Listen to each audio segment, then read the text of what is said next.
ప్రేక్షకులకి నమస్కారం. గోపురానికి స్వాగతం. గోపురంలో సాంప్రదాయాల గురించి చెప్పుకునే ముందుగా అర్చనలో ఈరోజు మహాగణపతిని స్మరించుకుందాం. శుక్లాంబరధరం విష్ణుం శశివర్ణం చతుర్భుజం ప్రసన్నవదనం ధ్యాయేత్ సర్వవిఘ్నోపశాంతయే.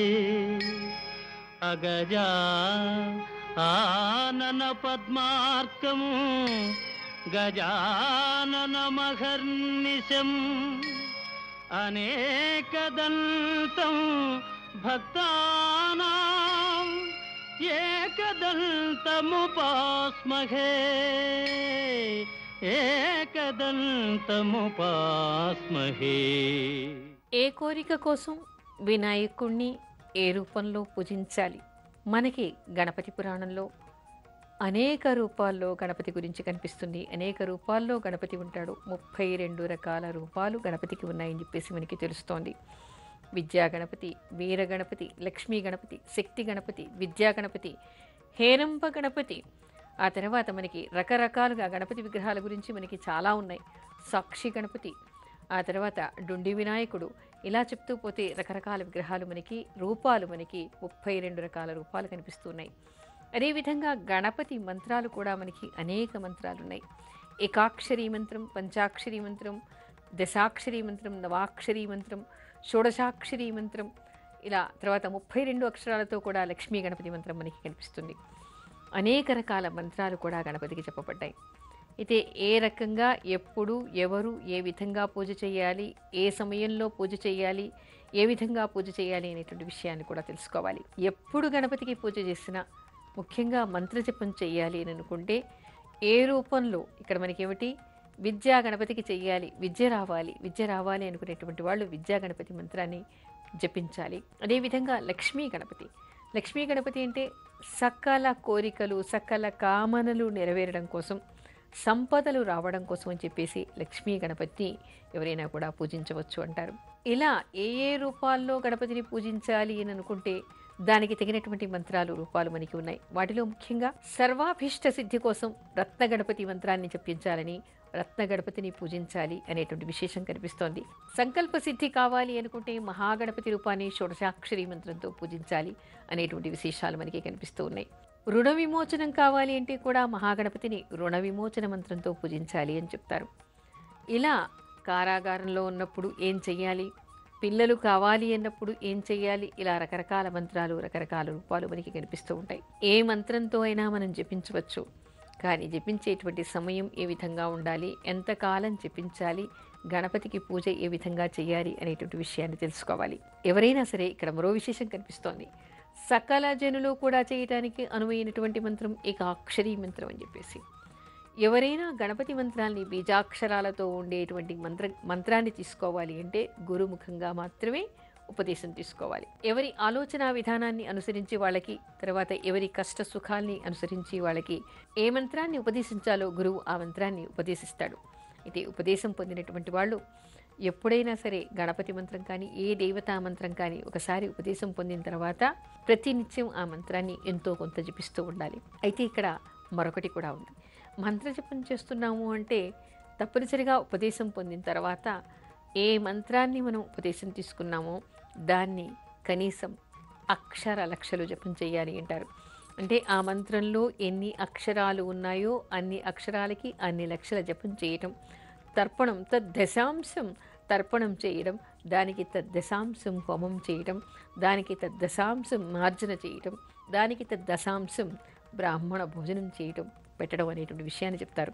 అంటే ఏమిటి అంటే, ఉదాహరణకి 1000 జపం చేశారు మీరు, దానికి ఏమిటంటే కనీసం 100 అయినా తర్పణం చెయ్యాలి, 10 అయినా హోమం చెయ్యాలి, తర్వాత ఒక్కసారైనా మార్జనం చేసుకోవాలి, ఒక్కళ్ళకైనా భోజనం పెట్టాలి.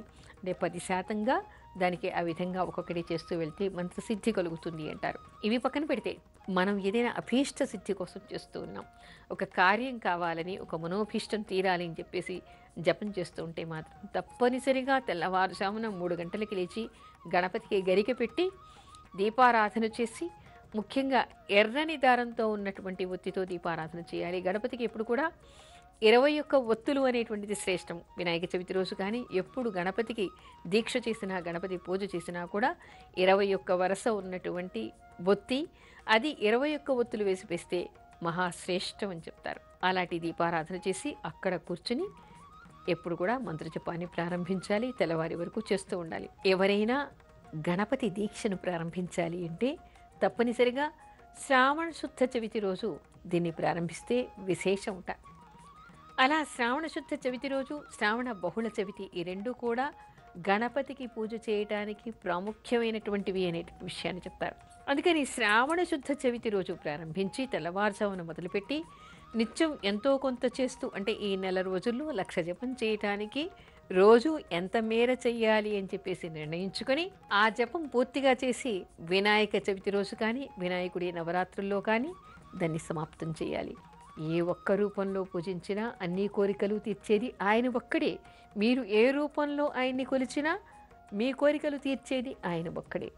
అంటే మీకు ఎవరెవరికి ఎలాంటి మంత్రోపదేశాలు, ఏ గణపతి పూజ అలవాటులో ఉందో ఆ రూపంలో ఆ గణపతిని మీరు ఏ కోరిక కోరినా కూడా ఆయన తీరుస్తాడు అనేటువంటి విషయాన్ని గుర్తుపెట్టుకోవాలి. అంతేకాదు, మీరు ఏ పనులు చేస్తున్నారో ఆ పనిలో మిమ్మల్ని తొలి స్థానంలో ఆయన కూర్చోపెడతాడు. ఎందుకంటే ఆయన తొలి దేవుడు.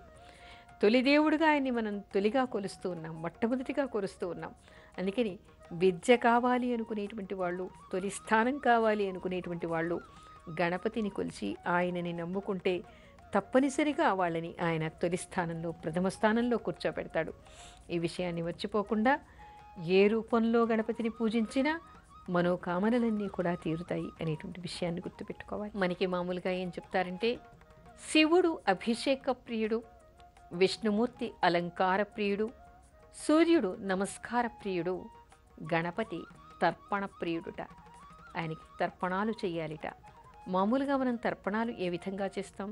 అసలు తర్పణం ఎందుకు చేస్తాం?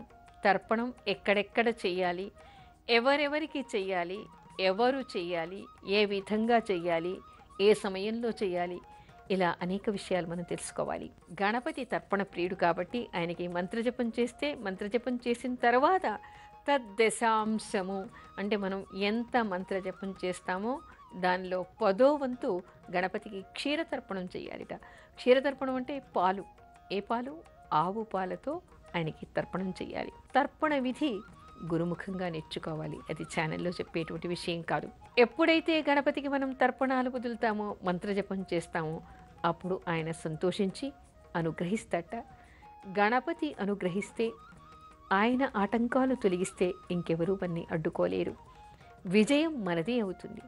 అందుకని ఏం చేయాలి? మంత్రజపం చేసి ప్రతి వాళ్ళు కూడా తర్పణం వదలాలి. అయితే తర్పణం అంటే ఏమిటి? తర్పణం ఎందుకు వదలాలి అని చాలామంది అడుగుతూ ఉంటారు. తర్పణం అంటే అర్థం ఏమిటంటే తృప్తిని కలిగించేటువంటిది అనేటువంటి అర్థం ఉంది. అంటే ఎవరికి తృప్తిని కలిగిస్తున్నాం? దేవతర్పణం చేస్తున్నాం. దేవతర్పణం అంటే దేవతలకి తర్పణం చేస్తున్నాం. దేవతలకి తర్పణం చేస్తే దేవతలు సంతోషించి మనని ఆశీర్వదిస్తారు, అనుగ్రహిస్తారు. ఋషి తర్పణం చేస్తూ ఉంటాం. ఋషి తర్పణం చేయడం కూడా విశేషమైనటువంటిది. ఎందుకంటే ఋషులు చేసినటువంటి సేవ లోక కళ్యాణం కోసం అని చెప్పేసి ఎవరూ చేయలేదేమో. శాస్త్రాన్ని మనం, వాళ్ళు రాసినటువంటి శాస్త్రాన్ని అభ్యసించడం, మళ్ళీ 10 మందికి చెప్పడం. నదీ తీరాలకు వెళ్ళినప్పుడు తర్పణం చేయాలి. అదేవిధంగా పితృతర్పణం. పితృతర్పణం తప్పనిసరిగా చేయాలిట. పితృతర్పణం ఎవరైనా తల్లి తండ్రి కానీ, వాళ్ళ పెద్దలు కానీ, లేకపోతే మరణించి ఉంటే వాళ్ళకి నదీ తీరాలకు వెళ్ళినప్పుడు పర్వటి రోజుల్లో, సంక్రమణం రోజు, అమావాస్య రోజు, వాళ్ళ తిథి రోజు, ఇలా అనేక సందర్భాల్లో మనం తప్పనిసరిగా పితృతర్పణం చేయాలి. దేవతలకు చేసేటువంటివన్నీ కూడా యవలతో కానీ, తెల్లని బియ్యంతో కానీ చేస్తూ ఉంటాం. కానీ గణపతికి చేసేటువంటి తర్పణం మాత్రం క్షీరతర్పణం చేస్తారు. అంటే పాలు నీళ్లు కలిపి, ఆవు పాలు నీళ్లు కలిపి ఆయనకి తర్పణం చేస్తారు. ఏ దేవత పేరు మీద ఏ మంత్రంతో మనం తర్పణం చేస్తామో దానివల్ల వాళ్ళు తృప్తి చెందుతారట. తృప్తి పరిచేటువంటిది తర్పణం అనేటువంటి అర్థం ఉంది. వాళ్ళు తృప్తి చెందితే ఏం చేస్తారు? మన మనోభీష్టాన్ని నెరవేర్చడానికి మనల్ని అనుగ్రహిస్తారు. ఆ విధంగా తర్పణం వదలాలి. అయితే ఇక్కడ మరో విషయం కూడా ఉంది. మామూలుగా అయితే ఏమిటంటే యజ్ఞయాగాది క్రతువులు చేసినప్పుడు, ఆ తర్వాత పితృకార్యాలు చేసినప్పుడు కూడా పవిత్ర అనేటువంటి పవిత్రను పెట్టుకుంటారు. పవిత్ర అంటే ఏమిటి? పవిత్రం చేసేది. మనలోని అంతరంగికంగా శారీరకంగా ఉండేటువంటి మాలిన్యాన్ని తొలగించేటువంటిది పవిత్ర. ఆ పవిత్ర దేనితో చేస్తారు? దర్భతో చేస్తారు. దర్భతో ఉంగరంలాగా చుట్టి దాన్ని ఉంగరం వేలుకు పెట్టుకొని పితృదేవతలకి, ఆ తర్వాత అంటే పితృదేవతలకి చేసేప్పుడు పితృదేవతలకి నువ్వులతో తర్పణం చేయటం, దేవతలకి నీటితో బియ్యంతో కలిపి తర్పణం చేయటం, తర్వాత గణపతికి మాత్రం క్షీరతర్పణం చేయడం చేస్తూ ఉంటాం. అలా చేయటం వల్ల ఆ దేవతలు తృప్తి చెందుతారు. అయితే దర్భనెందుకు పెట్టుకోవాలి? తర్పణం చేసేప్పుడు ఇది ఎంత ప్రాముఖ్యమా అని అనుకుంటారు. దర్భలో ఉండేటువంటి గుణం ఏమిటంటే మాలిన్యాన్ని తొలగించేటువంటి గుణం కలిగి ఉంది తర్పణం. కాబట్టి ఆ తర్పణం ద్వారా మనం పరిశుద్ధులమై, అంటే అది ధరించి మనం మానసికంగా శారీరకంగా పరిశుద్ధులమై భగవంతుడికి తర్పణాన్ని వదులుతున్నాము. అంటే దీనిలోని అంతరార్థాన్ని మనం తెలుసుకోవాలి. ఎప్పుడు మనం భగవంతుడికి ఏది అర్పించినా, ఏది సమర్పించినా అంతరంగంలో కానీ బాహ్యంగా కానీ పరిశుద్ధంగా, పరిశుభ్రంగా, మాలిన్యం లేకుండా భగవద్భక్తి కలిగి ధర్మ మార్గంలో ఉండి భగవంతుడికి దాన్ని అర్పణ చెయ్యాలి అనేటువంటి అంతరార్థాలు మనకి ఇక్కడ గోచరిస్తూ ఉన్నాయి. అందుకని గణపతికి ఎవరైనా సరే, ఇప్పుడు గణపతి నవరాత్రులు ఎవరెవరైనా కూడా దీక్షగా మంత్రోపదేశం ఉన్నటువంటి వాళ్ళైతే ఈ 9 రోజులు విశేషమైనటువంటివి. ఇంతవరకు చేయకపోతే ఈవేళ నుంచైనా మనకి గణపతి నిమజ్జన అయ్యే వరకు, పౌర్ణిమ వరకు కూడా ఈ గణపతి నవరాత్రుల్లో ఎవరు తెల్లవారుజామున లేచి వాళ్ళకు ఉండేటువంటి గణపతి మంత్రాన్ని జపించి ఆ తర్వాత క్షీరతర్పణం చేస్తారో తప్పనిసరిగా గణపతి అనుగ్రహం వాళ్ళకి కలుగుతుంది అనేటువంటి విషయాన్ని తెలుసుకోవాలి. గణపతికి తర్పణ ప్రియుడు అనేటువంటి పేరుంది. ఆయన తర్పణం వదలగానే తృప్తి చెంది తప్పనిసరిగా అనుగ్రహిస్తాట. అందుకని గణపతికి క్షీరతర్పణం చేయాలి అని చెప్పేసి మనకి ఆధ్యాత్మిక గ్రంథాలు చెప్తూ ఉన్నాయి. శివ నాదెళ్ల గారు మెయిల్ పంపించారు.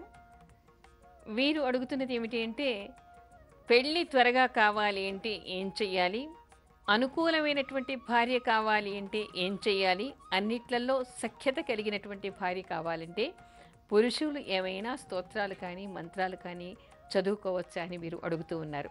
ఎవరికైనా అనుకూలమైనటువంటి భార్య కానీ అనుకూలమైనటువంటి భర్త కావాలి అని అనుకుంటే మాత్రం తప్పకుండా రుక్మిణీ కళ్యాణం పారాయణం చేయండి.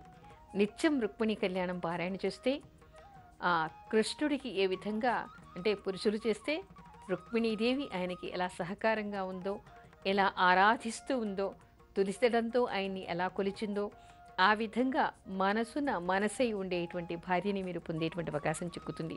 స్త్రీలకైనా సరే అనురాగం చూపించి ప్రేమమూర్తి అయినటువంటి భర్త వచ్చేటువంటి అవకాశం ఏర్పడుతుంది.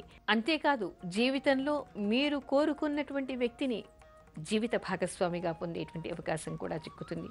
అందుకని ఎవరైనా సరే రుక్మిణీ కళ్యాణాన్ని పారాయణ చేసుకోవాలి. అయితే మరొక విషయం, ఈ రోజుల్లో అంటే మనకి కాలం మారింది. కాలం మారితే మార్పుతో పాటు అనేక మార్పులు కూడా వస్తున్నాయి. ఈ రోజుల్లో అమ్మాయిలంతా కూడా చాలా ఫాస్ట్గా ఉన్నారు, అబ్బాయిలు అంతకంటే ఫాస్ట్గా ఉన్నారు. పెళ్ళి ఎంత ముఖ్యం అనుకుంటున్నారో విడాకులు అంతకంటే ముఖ్యం అనుకుని పరుగులు పెడుతూ ఉన్నారు. అలా కాకుండా అనుకూలమైనటువంటి భార్య దొరకగానే సరిపోదు. ఆ భార్య జీవితకాలం మొత్తం కూడా మీతో కలిసి నడిచేదిగా ఉండాలి. అందుకని మీరు నిత్యం కూడా అర్ధనారీశ్వర స్తోత్రం చదువుకోండి. స్తోత్రాలు పూజలు చదువుకుంటేనే సరిపోదు, మీ వంతు మీరు కూడా ఆవిడికి సహకారం చేయండి, ప్రేమతో ఉండండి. ఆవిడ మీతో సఖ్యంగా ఉండాలని కోరుకోవడమే కాదు, ఆవిడతో కూడా మీరు సఖ్యంగా ఉండండి. అసలు పెళ్లి మంత్రాల్లోనే భార్య భర్త అంటే ఇద్దరు ఒకరికి ఒకరు మంచి స్నేహితులు అని చెప్పుకునేటువంటి మంత్రాలు మనకి ఉన్నాయి. కేవలం పూజలు చదవటమే కాకుండా పరస్పరంగా ఒకరిని ఒకరు గౌరవించుకోవడం, ఒకరి కోసం ఒకరు త్యాగం చేయటం, ఒకరితో ఒకరు స్నేహంగా ఉండడం, ఒకరికి ఒకరు ప్రాణప్రదంగా ఉండడం అనేది నేర్చుకున్నప్పుడు తప్పకుండా ఆ దాంపత్యం కలకాలం అన్యోన్యంగా హాయిగా సాగుతుంది, 10 మందికి మార్గదర్శకంగా ఉంటుంది. ఇప్పుడు అర్చనలో కొన్ని భక్తి గీతాలు. విఘ్నరాజాయ నమో నమో, నిర్విఘ్న తేజాయ నమో నమో, విఘ్నరాజాయ నమో నమో, నిర్విఘ్న తేజాయ నమో నమో, విఘ్నరాజాయ నమో నమో, వక్రతుండాయ నమో నమో, వక్రతుండాయ నమో నమో, అవక్ర కరుణాయ నమో నమో, విఘ్నరాజాయ నమో నమో, నిర్విఘ్న తేజాయ నమో నమో,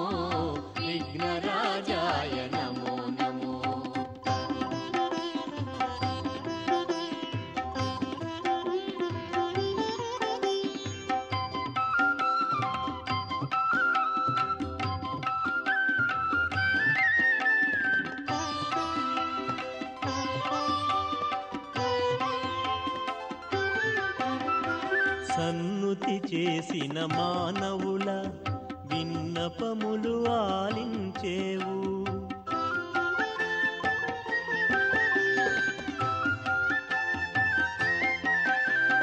సన్నుతి చేసిన మానవుల విన్నపములు ఆలించేవు. సర్వకార్యములు సఫలము చేసి సర్వకార్యములు సఫలము చేసి లాలనతో పాలించేవు. విఘ్నరాజాయ నమో నమో నిర్విఘ్న తేజాయ నమో నమో విఘ్నరాజాయ నమో నమో.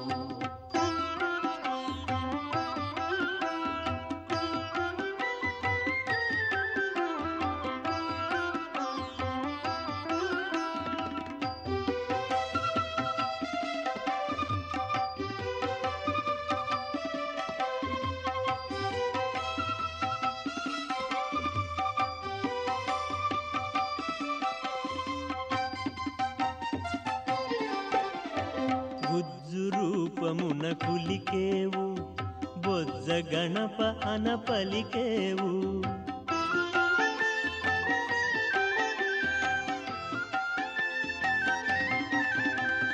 గుజ్జు రూపమున పులికేవు బొజ్జ గణపాన పలికేవు. కల్లా కపటములేమియు లేక కల్లా కపటములేమియు లేక నీ కారుణ్యము వర్షించేవు.